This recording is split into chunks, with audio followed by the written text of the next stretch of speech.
Just 10 minutes. Delaware was Lincoln Delaware.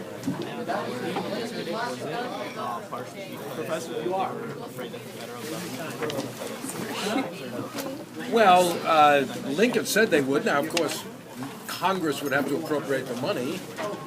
But, you know, Congress, when it abolished slavery in Washington, D.C., several months after that, appropriated money. Maybe they didn't trust Congress, I don't know, but I don't think so. I think if Lincoln said, hey, we'll pay, then you got to feel it. So I don't think that was probably the main problem. Okay. Thank you. Hello.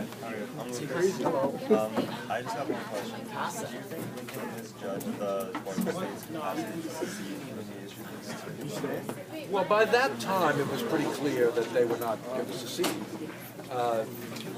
The Union Army occupied Maryland. It occupied, well, Delaware couldn't secede unless Maryland did, and Kentucky. The only place, Missouri, of course, was just a civil war within the Civil War, so nobody knew what was going to happen there. But by the time of the proclamation, the control of the border states was much stronger.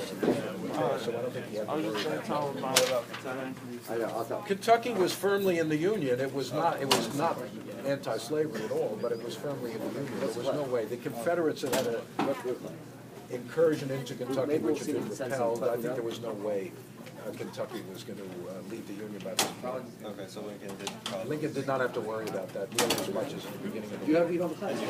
Let's talk to all of us. Oh, I think he worried about a lot in the first few months. Okay, thank you. You know, he said that Fremont, to lose Kentucky is to lose the whole war, so he was concerned.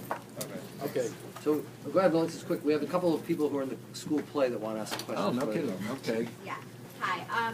So earlier, later in December, we had the pleasure of interviewing Philip Magnus, and he said that a few months prior to the meeting on August 14th, with no publicity whatsoever, 2 agents came over from the government of Liberia, and they were both African Americans that represented the government of Liberia. They came to the White House. But this is what year are we talking about? 1863. All right. 62. 62. I'm 62, sorry. okay, right. To have a meeting with Lincoln before the meeting on August 14th, but Okay. that meeting wasn't publicized. Is that the meeting where he met with Alexander Crummell? Was he one of the two? I know he met with Crummell. Come on, guys, it's your specialty, not me. I don't know. I have no reason to doubt what. I mean, at that point, Lincoln was promoting colonization very avidly. So why do you think he didn't publicize that meeting and did? Well, mostly Lincoln was interested in Central America. He had this idea there was this area called Cherokee, which was being promoted by various people, or maybe Haiti. Liberia was very far away. The notion of shipping so many people to Liberia was very daunting. I think Lincoln was more interested in, in places in the Western Hemisphere.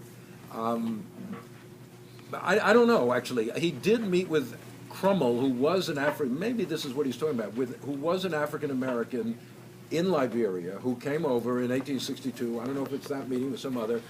And it wasn't publicized, although it leaked out, and Crummell, somebody said that Crummell, it was reported somewhere that Lincoln had said to Crummell that blacks would be forced to leave, because Lincoln always said it had to be voluntary. And Lincoln sent a letter to Crummell saying, no, I never said forced, I never said, so there was a little bit of publicity about that, although interestingly, his letter to Crummell does not appear in the collected works of Lincoln. It was so obscure. I found it because it was quoted in a letter, in a biography of Crummell. That's the only place I've ever seen it quoted. But it does exist. So, Lincoln at that point was definitely in favor of colonization. So I wouldn't be surprised if he met with people from Liberia. But I don't know about the details of that. Did you want to ask a follow-up question about the orders of protection for black soldiers? So I'm writing about the protection, or Lincoln's promise to protect any black soldiers who were under threat of execution, and retaliate with the execution of a Confederate soldier. And I keep finding that it was never really carried out. why do you think that he? Well, Lincoln said, didn't he say that to Frederick Douglass came to see him about that, right? And, I think Lincoln just said, where is that going to stop if we start, you execute our soldiers, we execute your soldiers, it's going to start a cycle. But I think the effect of the order was, to some extent it had an effect, in that the Confederacy did not execute prisoners of war. They did kill black soldiers on the battlefield after they surrendered. Fort Pillow, of course, being the leading, but by no means the only example. I think there's a book called Confederate Rage or something like that, which talks about many examples of this. But once black soldiers were captured, the Confederacy did not enforce its own laws, because they had passed laws saying any black soldier will be considered a slave rebel. And being a slave rebel, that was a pretty serious crime in the South. But no, they treated them as prisoners of war if they were captured alive. There were some who didn't want to capture them alive. Of course, as you know, they wouldn't exchange them. And Lincoln suspended prisoner of war exchanges when the South would not exchange black soldiers as well as white soldiers.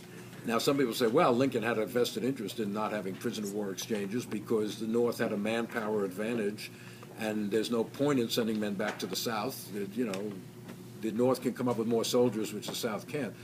But he was under a lot of pressure on that because the families of white Union prisoner of war soldiers in the South were very angry that Lincoln suspended prisoner of war exchanges. They said, my brother or son or something is, the South is willing to exchange him. Lincoln won't let it happen because of these black soldiers.